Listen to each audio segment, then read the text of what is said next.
تو دیکھیے کہ کوئی شک نہیں کہ ہم نہ صرف دین میں بلکہ دنیا میں بھی اپنا ایک نام، ایک مقام پیدا کر سکتے ہیں انشاءاللہ عز و جل۔ تو آئیے ناظرین و غازین، ہم اپنے سبق کو آگے بڑھاتے ہیں۔ اور کل جو میں نے اپنی آیات کا اختتام کیا تھا سورہ نمل میں، وہ ہے آیت نمبر 88 تک میں نے پڑھ لیا تھا۔ اب 89 سے سٹارٹ کرتے ہیں۔ من جاء بالحسنة فله خير منها وهم من فزع يومئذ آمنون۔ جو شخص نیکی لے کر آئے گا تو اس کے لیے اس سے بہتر بدلہ تیار ہے، اور ایسے لوگ اس روز گھبراہٹ سے بے خوف ہوں گے۔ کس روز؟ یوم حشر والے دن۔ وَمَنْ جَاءَ بِالسَّيِّئَةِ فَكُبَّتْ وُجُوهُهُمْ فِي النَّارِ هَلْ تُجْزَوْنَ إِلَّا مَا كُنْتُمْ تَعْمَلُونَ۔ اور جو برائی لے کر آئے گا تو ایسے لوگ اوندھے منہ دوزخ میں ڈال دیے جائیں گے۔ تم کو تو انہی اعمال کا بدلہ ملے گا جو تم کرتے رہے ہو۔ انما امرت ان اعبد رب هذه البلدة الذي حرمها وله كل شيء وامرت ان اكون من المسلمين۔ کہہ دو مجھ کو یہی ارشاد ہوا ہے کہ اس شہر مکہ کے مالک کی عبادت کروں جس نے اس کو محترم اور مقام ادب بنایا ہے، اور سب چیز اسی کی ہے، اور یہ بھی حکم ہوا ہے کہ اس کا حکم بردار رہوں۔ وَأَنْ أَتْلُوَ الْقُرْآنَ فَمَنِ اهْتَدَى فَإِنَّمَا يَهْتَدِي لِنَفْسِهِ وَمَنْ ضَلَّ فَقُلْ إِنَّمَا أَنَا مِنَ الْمُنذِرِينَ۔ اور یہ بھی کہ قرآن پڑھا کروں، تو جو شخص راہ راست اختیار کرتا ہے تو اپنے ہی فائدے کے لیے اختیار کرتا ہے، اور جو گمراہ رہتا ہے تو کہہ دو میں تو صرف نصیحت کرنے والا ہوں۔ سبحان اللہ۔ وَقُلِ الْحَمْدُ لِلَّهِ سَيُرِيكُمْ، یہاں تھوڑی سی مجھ سے مسٹیک ہو گئی ہے۔ وَقُلِ الْحَمْدُ لِلَّهِ سَيُرِيكُمْ آيَاتِهِ فَتَعْرِفُونَهَا وَمَا رَبُّكَ بِغَافِلٍ عَمَّا تَعْمَلُونَ۔ اور کہو کہ اللہ کا شکر ہے، وہ تم کو عنقریب اپنی نشانیاں دکھائے گا تو تم ان کو پہچان لو گے، اور جو کام تم کرتے ہو تمہارا پروردگار ان سے بے خبر نہیں ہے۔ بے شک۔ جی ہاں ناظرین و حاضرین، یہاں الحمدللہ ہماری سورہ نمل اپنے اختتام کو پہنچی۔ اب جو نئی صورت کا آغاز ہم کریں گے وہ سورۃ القصص مکیہ، مکے میں نازل ہوئی۔ اس میں 88 آیتیں اور 9 رکوع ہیں۔ بسم اللہ الرحمن الرحیم۔ طاسیم میم۔ جی یہ حروف مقطعات کا ایک خوبصورت حرف ہے، ایک خوبصورت کلمہ ہے، اور بہت سے لوگوں کو اس کی ادائیگی نہیں آتی۔ طاسین میم پڑھ لیتے ہیں، حالانکہ سین میم، سین کا جو نون ہے وہ نہیں پڑھنا، سیم کو میم سے ملانا ہے، سین طاسین میم۔ تلک آیات الکتاب المبین نتلو علیک من نبأ موسیٰ وفرعون بالحق لقوم یؤمنون۔ ترجمہ: طاسیم میم۔ اس کے میننگز ہمیں کسی کو نہیں معلوم. قرآن پاک میں بھی دیکھیں معنی کی جگہ اس کے ڈیش ڈلا ہوا ہوتا ہے، کیونکہ اس کے معنی جو ہیں اللہ پاک نے آسمان پر اٹھا لیے ہیں. یہ کل 15 حروف مقطعات ہیں جن کے میننگز ہمیں کسی کو نہیں معلوم سوائے اللہ تعالیٰ کے.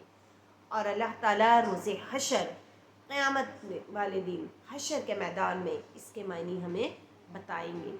اور ناظرین و حاضرین، یہ جو حروف ہے نا، حروف مقطعات، اس کو پڑھنے کا تو ثواب ہے ہی بہت زیادہ ہے، لیکن خالی جن حضرات کو پڑھنا نہیں آتا وہ اگر اس کی طرف نظر اٹھا کر دیکھ لے، نظروں کے ذریعے اپنے دماغ میں نظر ڈال لیں اس پر، ان حروف پر، تو ان کو بھی بہت زیادہ اجر و ثواب ہے. تو اس سے اس کی قدر و منزلت کا ہم اندازہ لگا سکتے ہیں.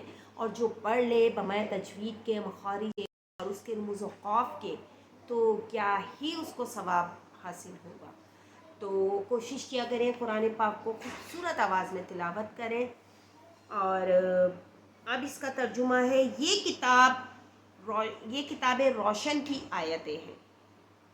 اے محمد صلی اللہ علیہ وآلہ وسلم، ہم تمہیں موسیٰ اور فرعون کے کچھ حالات مومن لوگوں کے سنانے کے لیے صحیح سناتے ہیں. یہ اللہ تعالیٰ حضور پاک صلی اللہ علیہ وآلہ وسلم سے مخاطب ہیں.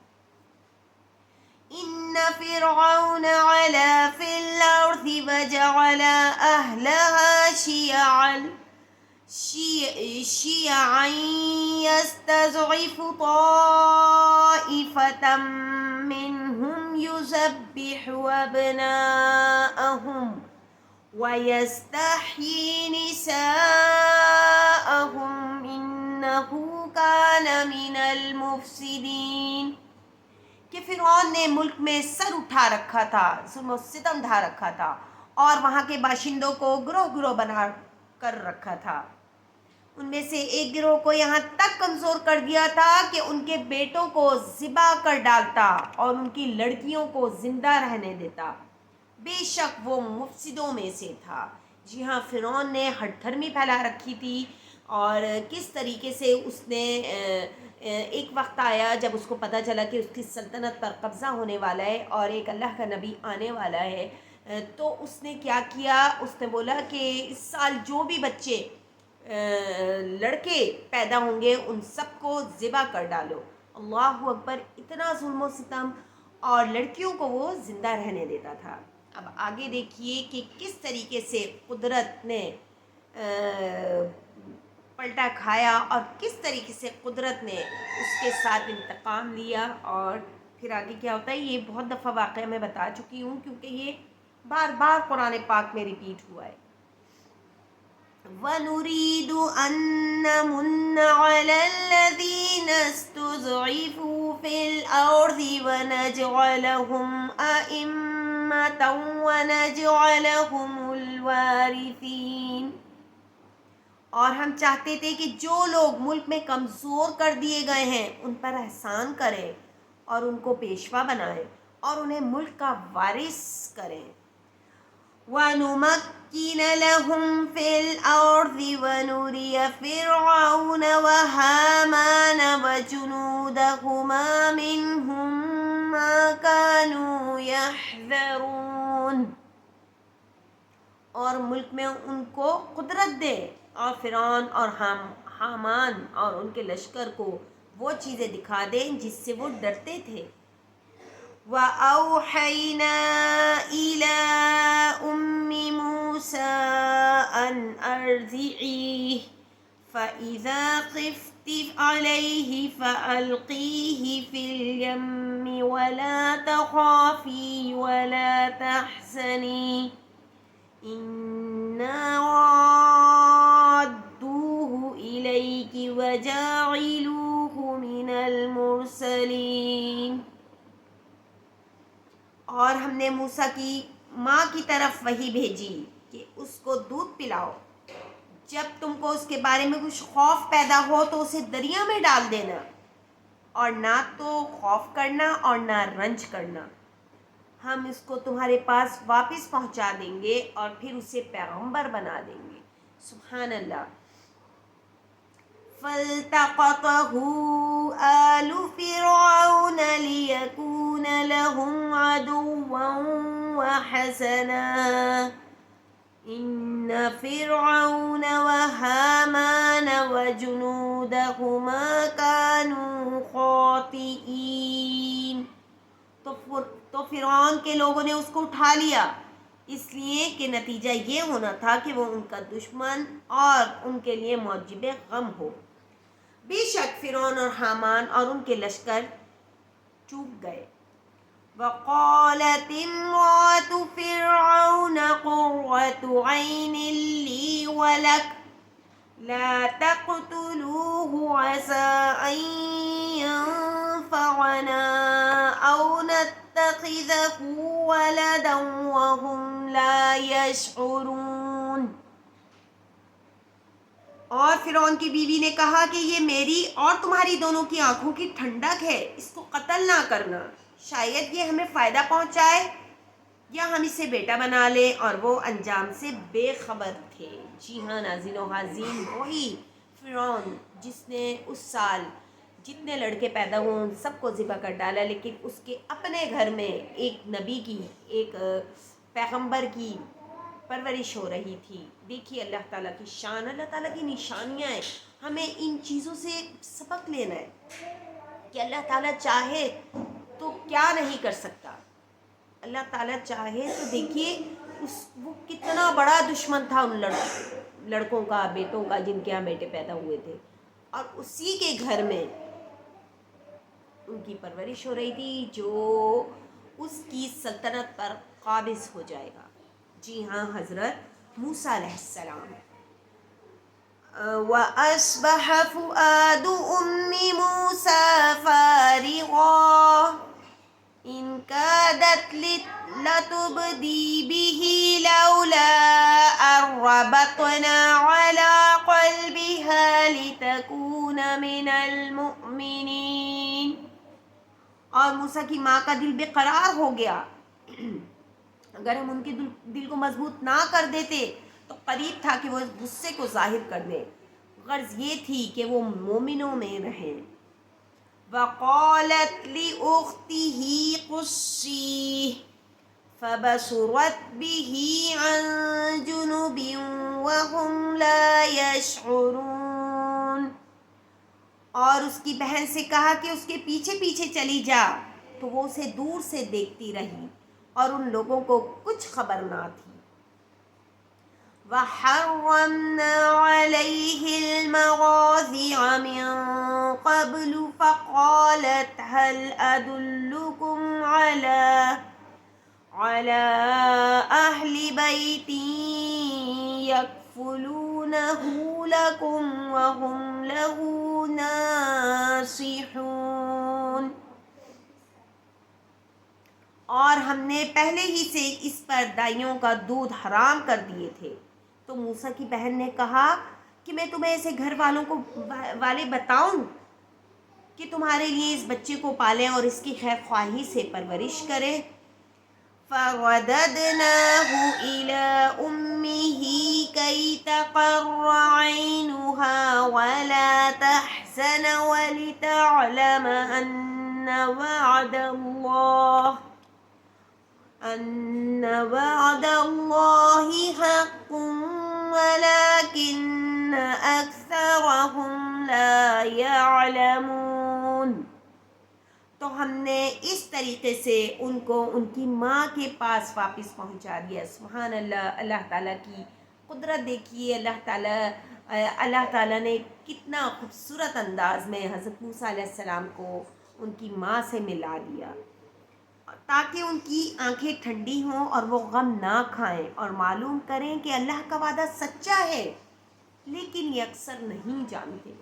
جی ہاں ناظرین و عزیز، اللہ تعالیٰ جو وعدہ کرتا ہے وہ پورا کرتا ہے. اللہ تعالیٰ کہتا ہے مجھے پکارو، مجھے سے مانگو، مجھے سے دعا کرو، کیونکہ میں تمہاری دعاؤں کو قبول کرتا ہوں. آپ دیکھیے اللہ تعالیٰ کی ذات وہ ذات باری تعالیٰ ہے جو ہماری شہ رگ سے بھی زیادہ قریب ہے.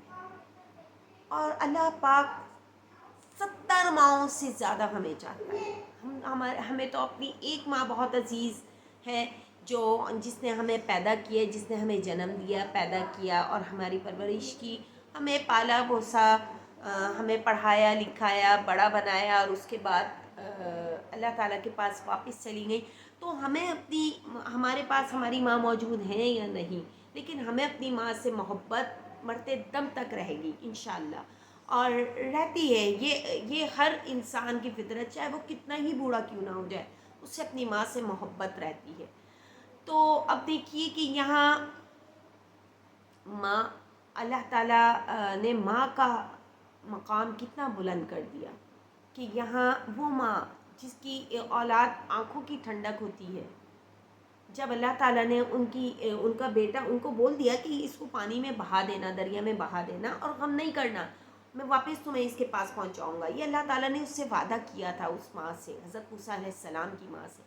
اور پھر اللہ تعالیٰ نے کس طریقے سے پورا سرکل کو ارینج کیا، کس طریقے سے وہ وہاں پہنچے، اور پھر تمام دائیوں کا دودھ حرام تھا، اور پھر انہوں نے مسلمان دائی جو تھیں، یہ حضرت موسیٰ علیہ السلام کی والدہ، ان کی بیٹی جو تھی، وہ پیچھے پیچھے گئیں اور اس کو فرعون کو بتایا کہ میں ایک ایسی خاتون کو جانتی ہوں جو آپ کے بیٹے کی نہ صرف پرورش کر سکیں گی بلکہ اس کی اچھی طریقے سے خیر خواہی، اس کا خیال رکھیں گی. اور اس طریقے سے ایک ماں کو اللہ پاک نے دوبارہ اس کے بیٹے سے ملا دیا جو آنکھوں کی ٹھنڈک تھی. اور اللہ تعالیٰ نے ان کو بول دیا تھا کہ غم نہ کرنا. دیکھیے نا، اللہ پاک نے اپنا وعدہ کیا، وعدہ پورا کیا، لیکن اکثر لوگ یہ نہیں جانتے. اب اللہ تعالیٰ کہتا ہے مجھے سے مانگو، مجھے سے دعا کرو، کیونکہ میں تمہاری دعاؤں کو قبول کرتا ہوں. تو یہ اللہ تعالیٰ اپنے بندے سے ایک وعدہ کر رہا ہے، وعدہ لے رہا ہے کہ بھائی جب میں آپ کی دعاؤں کو قبول کرتا ہوں، یا آپ کی تمام مشکلات، پریشانیوں، مصیبتوں کا جو ہے سولوشن میرے پاس ہے، میں ہی حل کرتا ہوں، تو پھر ہم کیوں کر کسی کے در پر جائیں، کیوں کر کسی سے مدد مانگیں. ہم وقت اپنی جھولی اللہ پاک کے آگے پھیلائیں، روئیں، گڑ گڑائیں، رو کے معافی مانگیں، رو کے اللہ تعالیٰ سے دعائیں کریں، استغفار زیادہ سے زیادہ کریں، اور دوسرا اللہ تعالیٰ سے لڑیں، اپنے حق کے لیے لڑیں. جیسے ہم کسی بندے سے لڑتے ہیں نا، کہ جو ہمارا حق ہوتا ہے ہم اس سے لیتے چھینتے، اسی طریقے سے ہم اللہ تعالیٰ سے لڑنے کا مقصد یہ نہیں ہے نعوذ باللہ کہ کوئی اللہ معاف کرے، نعوذ باللہ کوئی غلط طریقے سے ہم غلط وے میں چلے جائیں، بلکہ ہم اللہ تعالیٰ کو بولے بس اللہ تعالیٰ ہمیں نہیں معلوم، تو ہی ہماری ان مشکلات کو حل کرے گا، ہمیں نہیں معلوم آپ کیسے حل کریں گے، بس ہمیں یہ چیز درکار ہے، یا ہمیں یہ مشکل درپیش ہے، اس کو فوری حل کر دیں. اور دیکھیں اللہ پاک کیسے چٹکیوں میں وہ معاملہ حل ہو جاتا ہے. اور وسیلہ انسان کو ہی اللہ پاک بناتا ہے، وہ پورا ہو جاتا ہے، اللہ تعالیٰ وسیلہ بناتا ہے، اور فلاں شخص کی کس طریقے سے اللہ پاک مدد فرما دیتے ہیں کہ انسان کے وہم و گمان میں بھی نہیں ہوتا. جی ہاں، وہی اللہ پاک جو ہماری شہرک سے بھی زیادہ قریب ہے. ناظرین و حاضرین، بڑی بات نہیں ہے، آپ لوگوں کے ساتھ بھی یہ ہوتا ہوگا، میرے ساتھ تو بہت دفعہ ایسا ہوتا ہے کہ اکثر کچھ میں سوچ رہی ہوتی ہوں دل و دماغ میں، یا کسی بھی چیز کی خواہش جاگ رہی ہوتی ہے کہ یہ چیز ہونی چاہیے، یہ چیز میرے پاس ہو، کوئی بڑی بڑی نہیں، چھوٹی چھوٹی سی چیزوں کی. تو آپ یقین کیجئے کہ اللہ تعالیٰ فی الفور وہ ہمارے سامنے حاضر ہو جاتی ہے. اس چیز کے تو آپ بھی گواہی دیں گے، اس چیز کی تو آپ لوگوں کے ساتھ بھی ایسا ہوتا ہوگا کہ ہم اگر ہمارا کسی سے ملنے کا دل چاہ رہا ہے، یا کسی سے فون پہ بات کرنے کا دل چاہ رہا ہے، ہم اس کے بارے میں سوچ رہے ہیں، ابھی کرتے ہیں بس ابھی کرتے ہیں فون نا، یا ابھی ان سے جا کر ملاقات کر لیتے ہیں، اور سڈن تھوڑی دیر میں دیکھیں وہ آپ کے سامنے ہوتے ہیں، یا پھر ان کال آ جاتی ہے. تو یہ ہوتی ہے اللہ تعالیٰ جو ہمارے شہرک سے بھی زیادہ قریب ہے، ہمارے دلوں کے حال کو جانتا ہے، جو ہم سوچ رہے ہیں اللہ تعالیٰ وہ تک سے باخبر ہے. تو پھر ہم کیوں کر کسی اور کے در پر جائیں، اللہ ہی تعالیٰ سے اپنی ہر کہانی، ہر روادات اللہ تعالیٰ کے آگے سنائیں. اللہ تعالیٰ ضرور ان دعاؤں کو سنتا ہے، اور نہ صرف سنتا ہے بلکہ وہ جو جائز دعائیں ہوتی ہیں ان کو قبول بھی فرماتے ہیں اللہ تعالیٰ. میرا تو پختہ ایمان ہے، عقیدہ ہے اس بات پر کہ آپ سچے دل سے اگر اللہ تعالیٰ سے مانگیں گے تو اللہ تعالیٰ آپ کو ضرور عطا فرمائے گا. اور وہ طریقے جو اللہ تعالیٰ نے مختص کر دیے ہیں، وہ طریقے جو اللہ تعالیٰ نے بتا دیے ہیں، ہمیں انہی طریقوں پر عمل کر کے اپنی بات منوانی ہوتی ہے اللہ تعالیٰ سے، اور الحمدللہ اللہ تعالیٰ ہماری باتوں کو نہ صرف سنتے ہیں بلکہ وہ تمام کام کو پایہ تکمیل تک پہنچا بھی دیتے ہیں۔ تو ناظرین و حاضرین، آج ہم اپنے سبق کا اختتام یہیں کرتے ہیں۔ 20ویں پارے کا الحمدللہ روبہ بھی ہو گیا ہے ہمارا، جی ہاں۔ تو یہ ہم نے عروبہ تک پڑھ لیا ہے 20واں پارہ، اب آگے پڑھیں گے۔ بڑا خوبصورت واقعہ بھی ہے حضرت موسیٰ علیہ السلام کا، پرورش کا، اور فرعون، قوم فرعون کو کس طریقے سے پھر حضرت موسیٰ علیہ السلام کو ذمہ داری دی گئی اللہ پاک کی طرف سے، نبوت جو ملی، پیغمبری جو ملی، کہ کس طریقے سے اس قوم کو لے کے چلنا تھا، لیکن اس قوم نے نہیں سنا، نہیں مانا، اور پھر جو اس کا انجام ہوا وہ سب کے سامنے ہے، اور پھر دیکھیں گے کہ وہ کس طریقے سے اس کا حال ہوا۔ تو انشاءاللہ کل ایک اور نئے ولاگ کے ساتھ حاضر خدمت ہوں گی، جب تک اجازت دیجیے، اللہ حافظ اور السلام علیکم ورحمۃ اللہ وبرکاتہ۔